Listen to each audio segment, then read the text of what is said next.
너무 졸려서 이 졸음과 싸움을 한다면 어떻게 잠을 깨야 될까요? 여러분은 어떤 방식을 사용하십니까? 제가 그 카드 뉴스 하나를 봤는데 회사에서 졸릴 때 잠 깨는 법 베스트 7 해가지고 뭐 카드 뉴스가 하나 있더라고요. 1.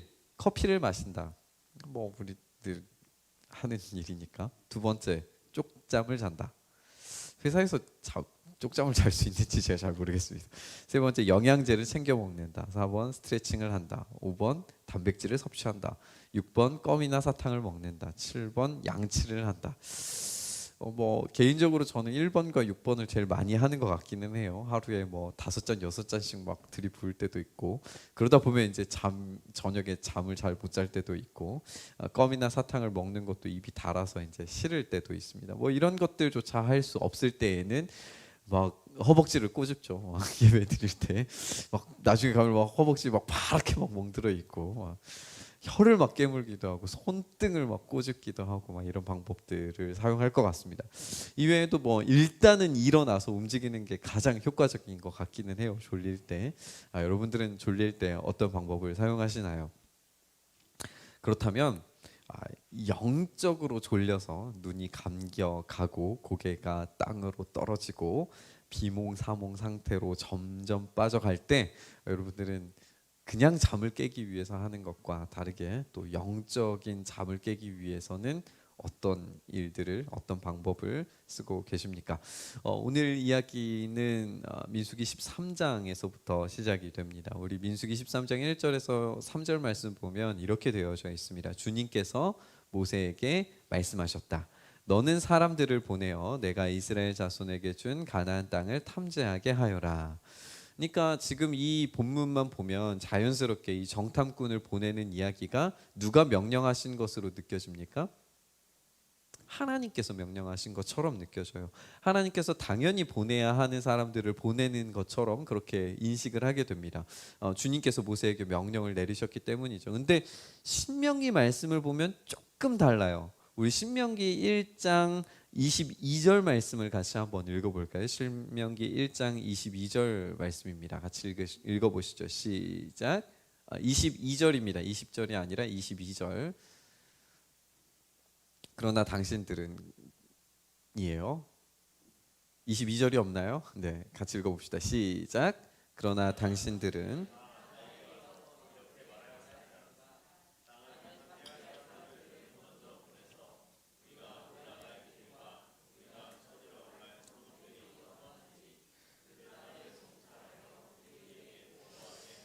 사실 하나님께서 명령하실 때에는 아주 단순하고 심플했습니다. 그냥 가서 올라가서 정복하고 차지해라.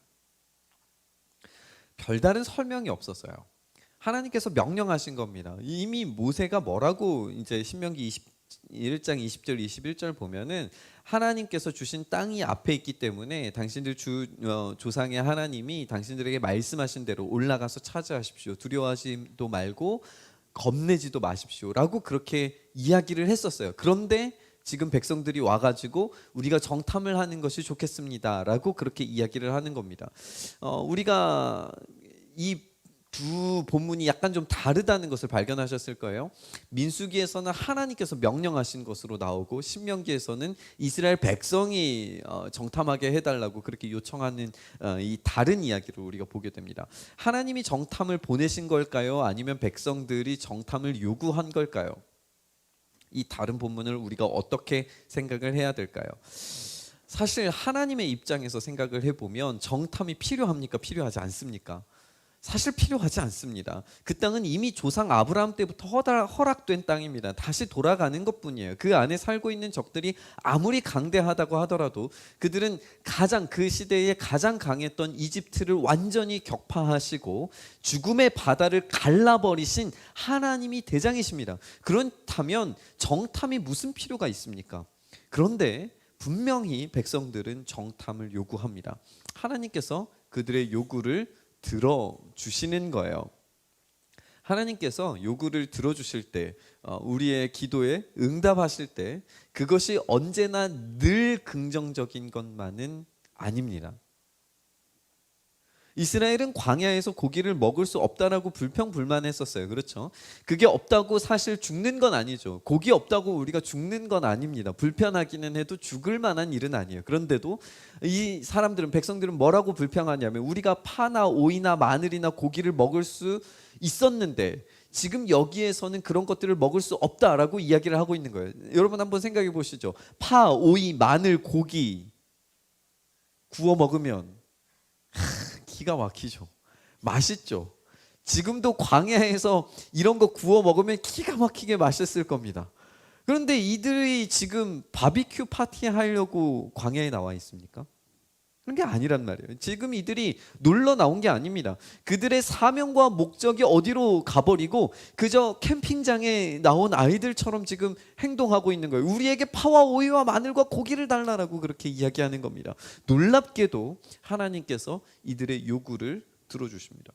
중요한 건 요구를 들어주시는 것이 이미 징계의 시작이었다는 거예요. 그들은 고기를 씹기도 전에 하나님의 재앙으로 죽어나갑니다. 그 고기는 그들의 탐욕에 대한 심판이었지 기도의 응답이라고 보기 힘든 것이었습니다. 이런 배경을 우리가 생각을 하면서 다시 13장 처음으로 돌아가 보면 민수기 본문에는 등장하지 않지만 분명히 그들은 정탐을 요구했습니다. 그리고 그 정탐의 요구 끝에 하나님께서 허락하십니다. 이것은 이 정탐 자체가 불길한 시작이었다는 것을 우리에게 알려줍니다. 이것은 하나님의 응답이 아닙니다. 하나님은 그냥 싸워 올라가라, 그것을 차지하라고 말씀하셨지 정탐하라고 말씀하신 적이 없었습니다. 이스라엘 백성들이 요구했고 그 요구에 대한 응답이었습니다. 이것은 분명히 하나님께서 그들에 대한 계획을 수정하고 계시는 걸 우리가 보게 되는 겁니다. 자, 조정민 목사님의 설교를 듣다가 기도 응답과 관련된 아는 이야기인데 다시 한번 생각하게 되는 그 메시지가 있었어요.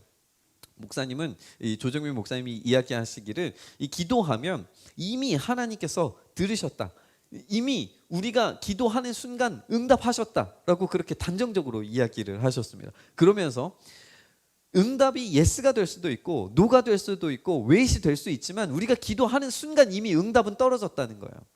그게 노가 될 수도 있어요. 응답 안 이루어 주실 수도 있어요. 그리고 우리가 기도하는 순간 하나님 이미 응답하셨어요. 그게 웨이시 될 수도 있는 거예요. 그리고 그 기간은 우리가 설정할 수 있는 것이 아니기 때문에 우리는 기다려야 되는 거예요. 한번 기도하면. 근데 우리는 끈질긴 기도, 예수님이 말씀하셨죠. 끈질기게 기도하고 두드리고 막 찾고 구하면 얻을 것이다. 사실 그 본문이 그런 걸 위해서 말씀하시는 건 아니었는데, 우리가 이 기도를 끈질긴 기도에 대해서만 묵상을 하다 보니까 무조건 예스가 나올 때까지 기도해야 되는 것으로 우리가 착각한 것 같아요. 예스는 늘 언제나 좋은 게 아닙니다. 성경의 많은 부분에서 하나님께서 예스로 대답하시지만 결과가 좋지 않은 것들을 많이 보게 돼요. 결국에는 이 정탐꾼들이 허락되어서 정탐을 하죠. 아니나 다를까 정탐꾼들은 영광스러운 하나님의 약속의 땅, 젖과 꿀이 흐르는 땅을 자세히 살펴보고 돌아왔음에도 불구하고 이상한 반응을 보이기 시작합니다. 우리 민수기 13장 32절과 33절 말씀 보면 이렇게 되어져 있습니다. 우리 32절 말씀만 같이 읽어볼까요? 시작. 그러면서 그 탐지한 땅에 대하여 나쁜 소문을, 여기까지만 읽겠습니다. 나쁜 소문을 퍼뜨립니다. 나쁜 소문. 나쁜 소문의 내용이 뭐냐 하면, 우리가 탐지하려고 두루 다녀본 땅은 그곳에 사는 사람들을 삼키는 땅이고, 그곳에 본 땅은 백성들은 키가 장대 같은 사람들이고, 그곳은 거인족들이 살고 있고 네피림의 자손들이 살고 있고, 우리 스스로가 보기에도 메뚜기처럼 작은 존재들이다라고 그렇게 이야기를 합니다. 그런데 이게 뭐라고요? 여기 앞에 쓰여져 있는 말이 뭐라고요?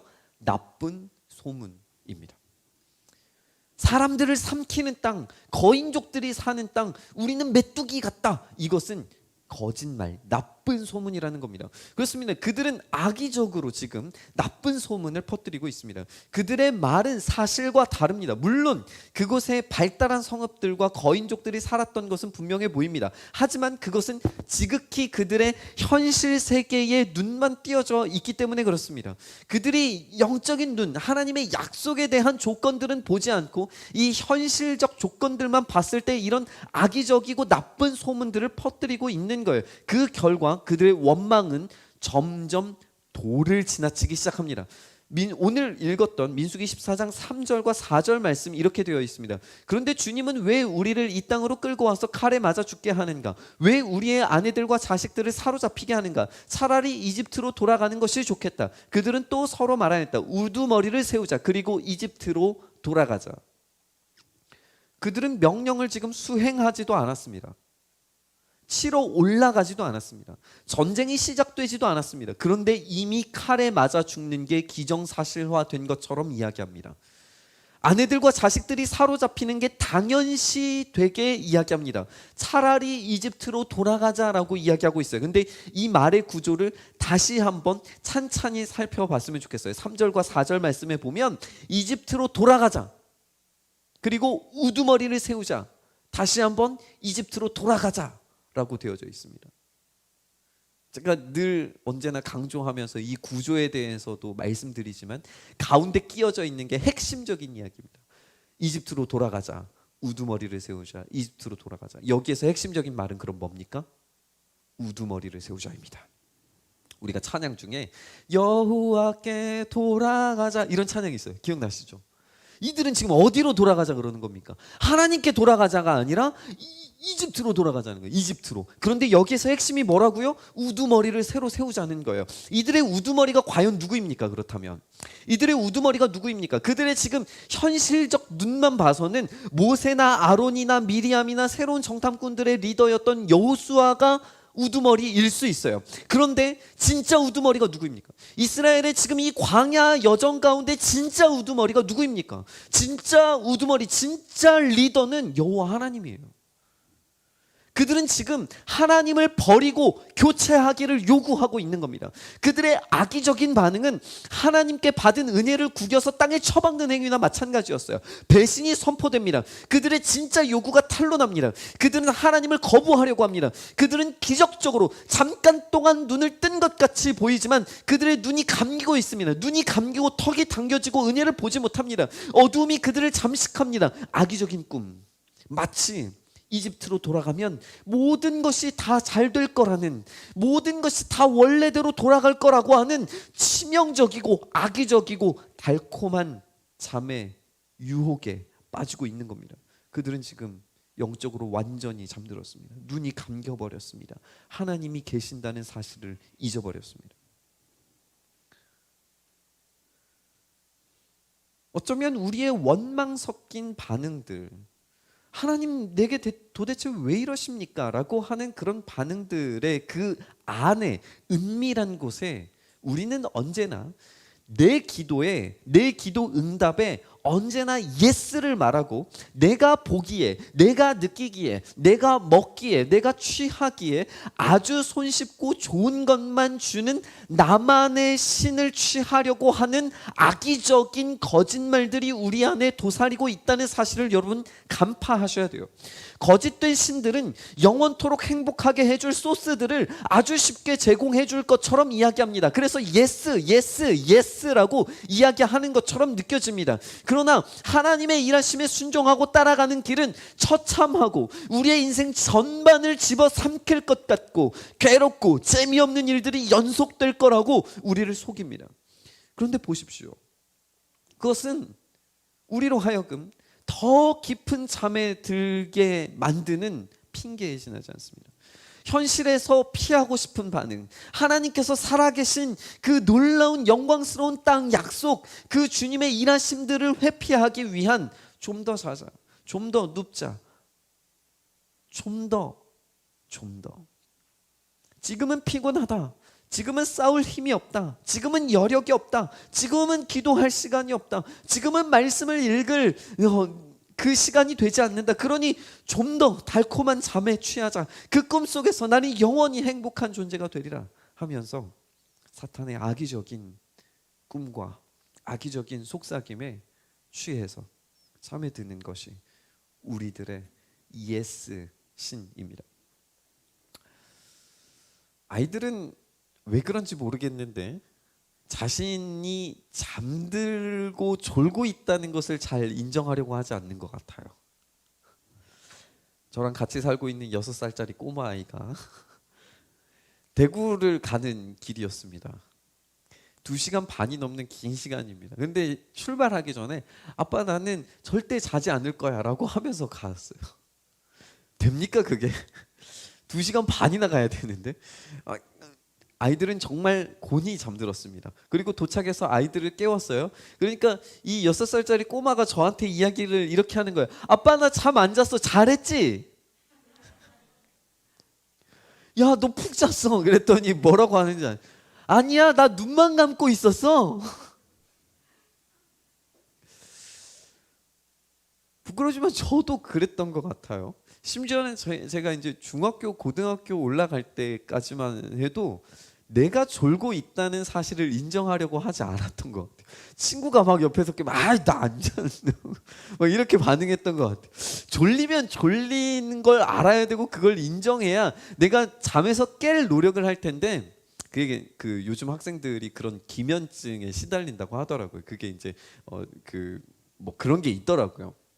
우리 청소년 친구들한테도 말해주고 싶어요. 그래서 졸리면 졸리다는 걸 인정하는 것부터 공부는 잘할 수 있게 됩니다. 조는 걸 알아야 돼요. 난 틀리지 않았어. 나는 수업 시간에 잠들어 있지 않아. 나는 성실한 학생이야. 이런 알량한 자존심 같은 게 작동하면 우리는 내가 졸고 있는지 내가 잠들어 있는지에 대해서 파악하지 못한 채 더 깊은 잠에 빠져드는 겁니다.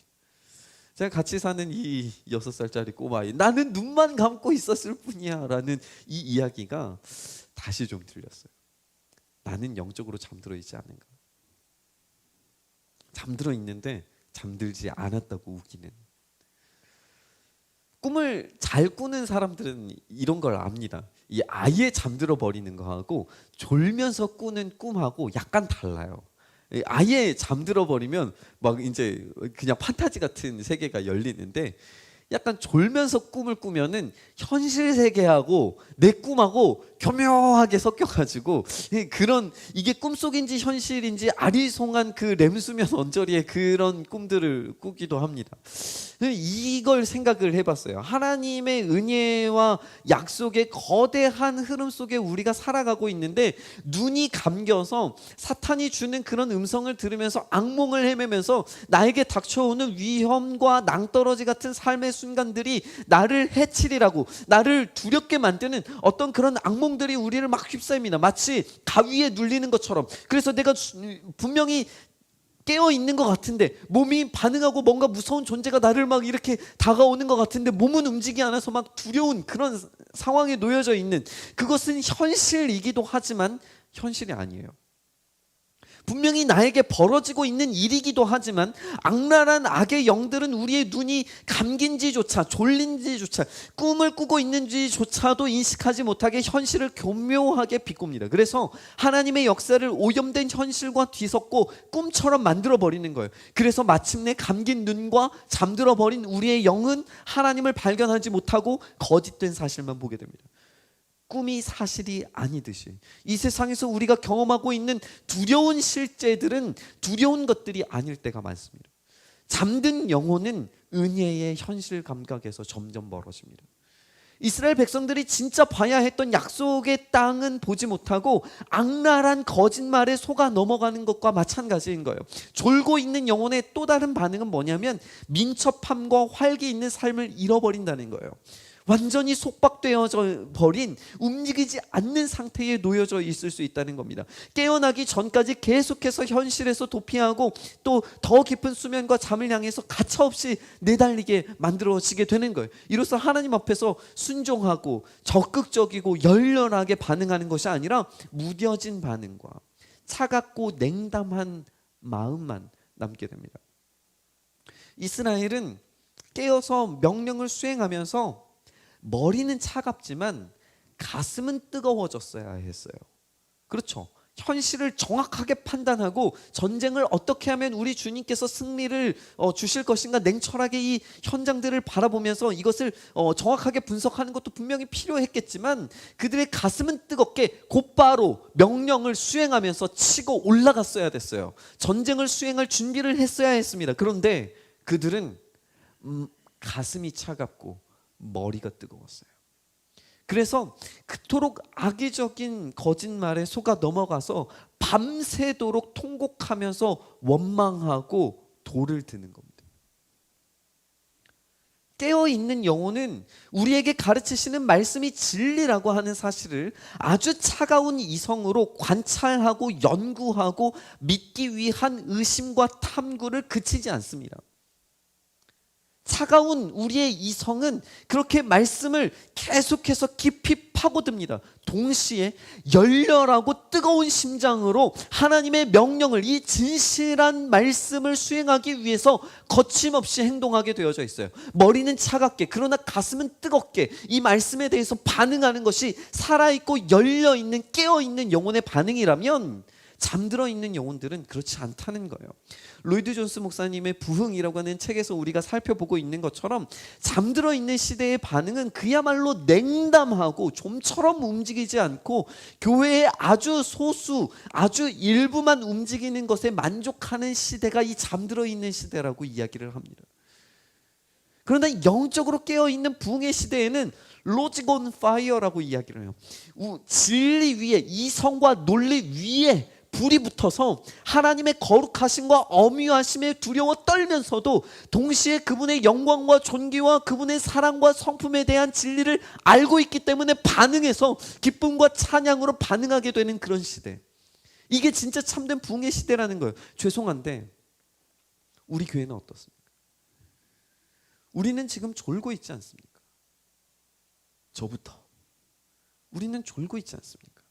현실에 이리 치이고 저리 치인다는 핑계로 하나님의 위대하신 통치와 질서를 이 시대의 거짓된 환상들과 꿈과 섞어서 왜곡되게 인식하면서 하나님 내게 대체 원하시는 게 뭐냐라고 반응하고 있지는 않습니까? 우리가 잠들어 있다면 우리의 영적인 눈을 떠야 될 줄 믿습니다. 그러면 우리는 다시 처음의 질문으로 돌아갑니다. 우리는 잠에서 깨려면 어떻게 해야 될까요?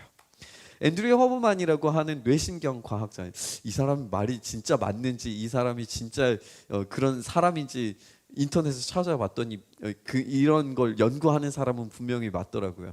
앤드류 허브만이라고 하는 이 뇌신경 과학자는 피곤하면 눈꺼풀이 닫히고 깨어 있을 때 눈이 열려 있는 것이 이 뇌의 뉴런들이 이 깨어 있는 상태를 눈꺼풀로 표현하는 거라고 그렇게 이야기를 하더라고요. 그래서 수업 시간에 잠이 와서 졸리면 눈이 감기고 턱이 떨어졌다가 다시 탁 올라오는 이런 걸 이제 반복하게 되는 거죠. 그런데 깨어 있으면 눈이 열려 있고 턱이 아래로 가는 게 아니라 턱이 위로 이제 올라오게 된다라고 이야기를 해요. 그래서 이 이유가 뭐냐면 이 눈 시신경 이 망막 이 아래에 용어가 갑자기 좀 헷갈리는데 눈 이 아래쪽에 멜라토닌 세포들이 이 망막 하단에 있어서 태양광을 빛을 보게 되면 이것이 뇌를 각성하게 만든다는 거예요. 눈이 열려 있고 이 동공 밑에 있는 이 눈 안구 밑쪽에 빛이 비춰야지 우리의 뇌가 깨어난다는 거예요. 자, 그래서 이분이 실제로 하는 이야기가 뭐냐 하면, 자, 한번 졸리신 분들, 지금 약간 좀 잠이 오신 분들 이렇게 천장을 이렇게 쳐다보면은 잠이 깬답니다. 한 30초 정도 이렇게 다 졸리시는군요. 다 따라 하시는 걸 보니 이렇게 쳐다보면은 잠이 깬대요. 그래서 제가 실험을 해봤습니다. 진짜 그 아이들과 함께 병원에 가서 기다리는데 너무 잠이 오는 거예요. 그래서 아 맞다 그게 있었지 하고 따라해봤습니다. 30초 따라하라 그랬는데 제가 30초를 까먹고 15초를 세서 15을 했습니다. 하나, 둘. 효과가 있긴 있더라고요. 저한테는 우선은 있었습니다. 여러분들도 이제 다음에 기회가 되시면 내가 졸리다 싶으면 고개를 들어서 천장을 보시길 바랍니다. 제가 이걸 보고 난 다음에 생각을 해봤어요. 영적인 각성 상태도 똑같은 거 아닐까? 우리의 졸린 영혼의 상태는 눈이 반절쯤 감겨 있고 턱은 땅을 향해 있고 우리의 현실을 이 세상의 꿈과 가치관 속에서 비몽사몽 바라보고 있는 턱이 완전히 떨어지고 고개가 떨어져 있는 상태라면, 그렇다면 우리의 영혼이 깨어나기 위해서는 눈을 들어서 하늘을 바라봐야 되는 줄 믿습니다. 너무 단순하고 심플한 진리 아닙니까? 물론 잠을 깰 수 있는 모든 수단들을 다 동원해서 자리에 일어나서 박차고 일어나서 달리기를 해야 되기도 하고 움직이기도 해야 되고 에너지를 얻기 위해서 먹을 것도 먹어야 되고 차를 마시기도 해야겠지만, 일단 눈을 들어서 천장을 보는 것부터 시작해야 그때 비로소 좀 정신을 차리고 일어날 수 있다는 거예요. 다음 행동들이 가능하다는 겁니다. 다윗이 자기를 메뚜기처럼도 보지 않는 이 골리앗을 향해서 만군의 주님의 이름을 의지하여서 물맷돌 하나로 쓰러뜨립니다. 갈렙의 눈은 자신들의 이 힘과 능력이 내 것이 아니라 하나님의 것이라고 온전히 고백합니다. 오늘 본문에서 14장 본문에서 그들이 자신들의 밥인 이유가, 그들의 방어력이 사라진 이유가 주님이 함께 하시기 때문이라고 정확하게 그의 눈을 들어서 하늘을 바라봤어요. 다윗은 이스라엘에서 유일하게 깨어있던 존재였습니다. 그는 골리앗을 보지 않습니다. 그것은 꿈과 허상과 같은 것이었습니다. 그는 믿음의 실제를 바라보기 위해서 주님의 이름을 바라봅니다. 사랑하는 여러분, 우리의 눈을 들어서 약속하시고 명령하시는 우리 하나님의 신실하신 일하심을 눈을 들어 볼 수 있기를 소망합니다. 괴로울 때 우리의 눈을 감아버리고 턱을 당겨서 움츠리면 움츠릴수록 우리는 점점 더 둔해질 뿐입니다. 고통과 아픔에 직면하면서도 일어서서 손을 들고 하늘을 우러러 바라보면서 하나님을 간절히 찾고 부르짖으십시오. 우리의 졸음은 얼마나 끈질깁니까? 마치 저 겟셋마네 동산의 제자들 같습니다. 우리의 마음은 원이지만 늘 언제나 깊은 잠에 들어 있습니다. 예수님이 오셔서 우리를 흔들어 깨우시지만 피곤한 우리는 좀 더 기회가 있는 것으로 착각합니다. 그 동산에서 오로지 깨어 계시는 것은 우리 주님밖에 없었어요. 그런데 이들이 부활의 주님의 명령대로 바로 그 제자들이 이제는 잠을 이기고 끈질기게 하늘을 바라보며 기도했을 때 무슨 일이 일어납니까? 그들의 상황과 환경이라고 하는 것은 지금 두려움과 죽음의 공포가 가득한 상황입니다. 예수님의 십자가 처형이 끝난 지 얼마 되지 않았고 악의적인 소문들이 그들 주변을 싸고 돌아서 제자들이 시체를 훔쳐갔다. 이것은 반역죄이자 죽을 만한 죄입니다. 그런데 그런 소문들이 퍼지고 있는 그 상황 가운데에서 악의적인 소문들이 제자들 주변을 강타했을 때 사도행전 1장 14절은 이렇게 이야기합니다. 이들은 모두 여자들과 예수의 어머니 마리아와 예수의 동생들과 함께 한 마음으로 기도에 힘썼다. 그들은 잠들지 않았습니다. 약속하신 성령, 약속하신 주님의 영을 받기 위해서 깨어 기도합니다. 깨어있고 살아있던 갈렙의 이야기를 다시 한번 기억해 보시길 바랍니다. 주님께서 우리와 함께 계시니 두려워하지 말아라. 이게 갈렙의 띄어진 눈이었어요. 우리 주님께서 말씀하십니다. 볼지어다 내가 세상 끝날까지 너희와 항상 함께 하겠다. 그러므로 여러분, 우리 다시 한번 결단했으면 좋겠습니다. 여러분들의 삶이 깨어나시길 바랍니다. 괴로운 삶의 현실과 현장 가운데에서 다시 한번 깨어나시길 축복합니다. 우리의 교회가 각성하길 소망합니다. 그렇기 위해서 우리 하늘을 쳐다봤으면 좋겠습니다. 기도를 결단하십시오. 일어서서 하늘을 향해서 눈을 들며 우리의 사랑과 찬양과 경배와 간구를 멈추지 마십시다. 우리 주님께서 우리를 사랑하시기에, 그래서 십자가와 부활의 영광을 우리에게 주셨기에 우리가 깨어서 순종한다면, 우리의 눈을 들어서 우리가 하늘을 바라본다면 우리의 영적인 졸음들은 쫓아내어져 가고 승리케 하시는 주님의 영광의 역사를 우리가 보게 될 줄 믿습니다.